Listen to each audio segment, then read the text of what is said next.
यार तुम लोग वीडियोस देख तो रहे हो लेकिन लाइक और कमेंट नहीं कर रहे। इस वीडियो को लाइक करो और पूरा देखने के बाद कमेंट बॉक्स में अपने ओपिनियंस दो। चलो टॉपिक पे आते हैं। आपको बता दें, अगर राजा बनना है इस एग्जाम का तो ऑप्शनल पे पूरी पकड़ करनी पड़ेगी। अगर तुम्हें तुम्हारे फ्रेंड या फैमिली सर्कल में किसी को राजा बनने का शौक है तो ये वीडियो पूरा देखना और तब डिसाइड करना कि तुम्हें राजा बनना है या नहीं। जो लोग पहले मुखर्जी नगर और राजेंद्र नगर की गलियों में सिमटे रहते थे, आज वो पूरे भारत में अपने पैर पसार रहे हैं। कैसे? सिंपल सी बात है, मोटा भाई की वजह से। पहले जो लोग आईएएस और आईपीएस बनने का सपना देखते थे, अपने बोरिया और बिस्तर बांधते थे और आ जाते थे मुखर्जी नगर या राजेंद्र नगर। फिर आया जियो और इसने पूरी कहानी बदल दी। आज हर 2 मिनट में कुछ लोग आ जाते हैं हमारे स्क्रीन पर और हमें राजा बनाने के सपने दिखाने लगते हैं। आज हम इसी राजा बनने और बनाने के प्रोसेस के बारे में डिस्कस करेंगे, लेकिन इसको समझने के लिए हमें शुरू से शुरू करना पड़ेगा। साल था 1863 और नाम था सत्येंद्र नाथ टैगोर, पहले एस्पिरेंट जिन्होंने सिविल सर्विसेज क्वालिफाई किया। उनके क्वालिफाई करने के बाद तो लाइन ही लग गई। बहुत से फेमस पर्सनालिटीज जैसे सुकुमार सेन, सुभाष चंद्र बोस, बीएन राव, बहुत से लोगों ने सिविल सर्विसेज का एग्जाम दिया और उसे क्वालिफाई किया। इन लोगों का बस चलता तो वो इनके भी सक्सेस का क्रेडिट खुद ही ले लेते, पर क्या करें, उस टाइम ये कोचिंग इंस्टीट्यूट खुले ही नहीं थे। सोचो फिर वो लोग कैसे प्रिपेयर करते थे और क्वालिफाई कर जाते थे। शुरू में इंग्लैंड जाना पड़ता था पेपर देने के लिए। सब्जेक्ट्स भी बिल्कुल डिफरेंट होते थे। वहां जाओ, प्रिपेयर करो और पेपर दो। पास हुए तो ठीक, नहीं हुए तो वापस आ जाओ। सिविल सर्विसेज के लिए 3 चीजें बहुत इंपॉर्टेंट है। पहला गाइडेंस, दूसरा मटेरियल और तीसरा डिटर्मिनेशन। माना गाइडेंस और मटेरियल की कमी मोटा भाई के आने के पहले बहुत थी, लेकिन मोटा भाई के आने के बाद मार्केट में भर भर के मटेरियल है, हर टॉपिक पे पिन पॉइंटेड गाइडेंस है। फिर भी आज कुछ कोचिंग सेंटर्स की वैल्यूएशन $2-3 बिलियन है। क्यों? मार्केट जब इतना लिबरल हो गया है तो आज भी क्यों इतने रेलेवेंट है? इन्होंने अपनी रेलेवेंस सिर्फ एक चीज को यूज करके बनाई है, वो है कंफ्यूजन और डर। जिस टेक्नोलॉजी से आपके प्रॉब्लम सॉल्व होने चाहिए थे, आपके कंफ्यूजन दूर होने चाहिए थे, उसी टेक्नोलॉजी को यूज करके इन्होंने आपके माइंड में प्रॉब्लम्स क्रिएट किए, कंफ्यूजन क्रिएट किए और उसी को यूज करके आपको वो अपना बिजनेस बना लेते हैं। कैसे? ये लोग मार्केटिंग ऐसी करते हैं कि जो इनका टारगेटेड कस्टमर है वो इनको इग्नोर कर ही नहीं सकता। हर 10 दिन में ये लोग किसी न किसी न्यूज चैनल या यूट्यूब चैनल पे दिख ही जाते हैं और अपने एजेंडा को इतना सॉफ्टली आपके माइंड में फीड करते हैं कि आपको पता ही नहीं चलता। तुमने इनके मुंह से बहुत से फैंसी वर्ड्स सुने होंगे जैसे नॉलेज, गाइडेंस, ज्ञान। ये लोग जब अपने आप को मार्केट करते हैं तो बहुत सारे फैंसी वर्ड्स यूज करते हैं। आज मैं इनके एक एक फैंसी वर्ड्स को उठाऊंगा और आपको बताऊंगा कि उनके पीछे की रियलिटी क्या है। आप लोग इन्हें तो जानते ही होंगे, गमछा लेके घूमते रहते हैं और बिना मतलब के मोटिवेशन और बिना सिर पैर की बातें करते रहते हैं। आप इसके पीछे की मेंटालिटी समझिए। ये लोग सबसे पहला जो फैंसी वर्ड यूज करते हैं वो है अफोर्डेबिलिटी। हर गरीब से गरीब बच्चे को पढ़ने की अपॉर्चुनिटी मिलनी चाहिए, ऐसे ही अपने आप को मार्केट करते हैं।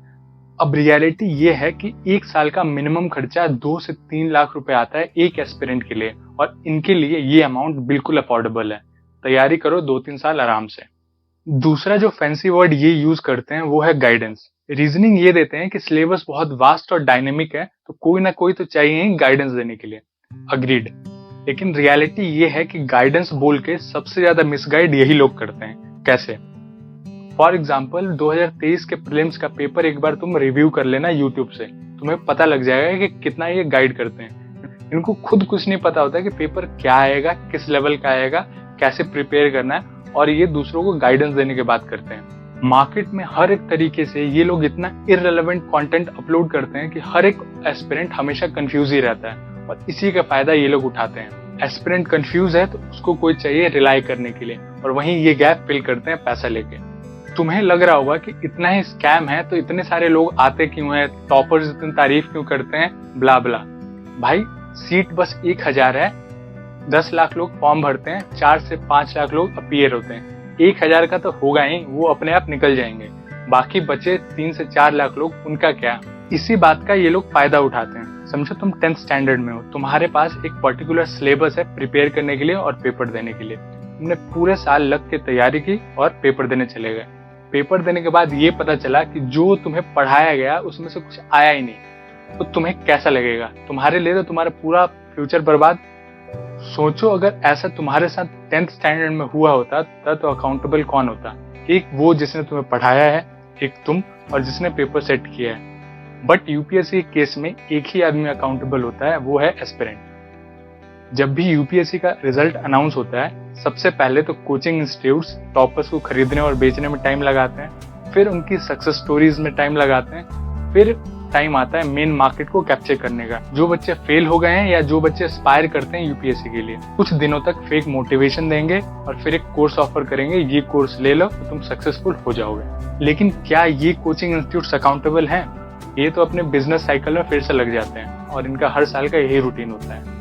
सफर कौन करता है और टारगेट कौन बनता है, ये सोचो। अब तुम लोग ये सोच रहे होगे कि इतना ही स्कैम या फ्रॉड है तो कोई कुछ करता नहीं, गवर्नमेंट कुछ करते क्यों नहीं? इसके 3-4 रीजंस हैं। पहली चीज एम्प्लॉयमेंट। तो भी कुछ लोग अनएम्प्लॉयड होते हैं, उनको ये इंडस्ट्री एम्प्लॉयमेंट तो प्रोवाइड कर ही देती है। दूसरी चीज है रेवेन्यू और टैक्सेस। ये सारी कोचिंग इंडस्ट्रीज मिला के 25 से 30 हजार करोड़ का वैल्यूएशन है। जब तक किसी भी गवर्नमेंट को इनसे टैक्सेस या डोनेशन मिलते रहेंगे, तब तक इनको कोई दिक्कत नहीं है। तीसरी बात यह है सोसाइटी। हमारी सोसाइटी कुछ इस तरीके की है कि उनको गवर्नमेंट जॉब में कुछ ज्यादा ही सिक्योरिटी दिखती है, इसीलिए कोचिंग इंडस्ट्रीज में पेरेंट्स आराम से इन्वेस्ट कर देते हैं। चौथा बड़ा रीजन है अनएम्प्लॉयमेंट। 20-21 की एज में जब आपके पास जॉब होनी चाहिए और आपके पास जॉब नहीं है, तो आपके पास नेक्स्ट ऑप्शन यही बचता है कि आप किसी चीज की प्रिपरेशन करें अपना फ्यूचर सिक्योर करने के लिए। जहां मेरे हिसाब से 19 से 20 साल एक एजुकेशन की एज होनी चाहिए, इंडिया में ये मीन एज 26 साल है। मतलब 26 साल के बाद ही एक आदमी रिलेटिवली कंफर्टेबल या सिक्योर जॉब ले पाता है। इन सब चीजों से ये जस्टिफाई नहीं हो जाता है कि कोचिंग इंस्टीट्यूट सही कर रहे हैं। ये हम सबको एक मास लेवल पे एक्सप्लॉइट कर रहे हैं अपना बिजनेस बनाने के लिए।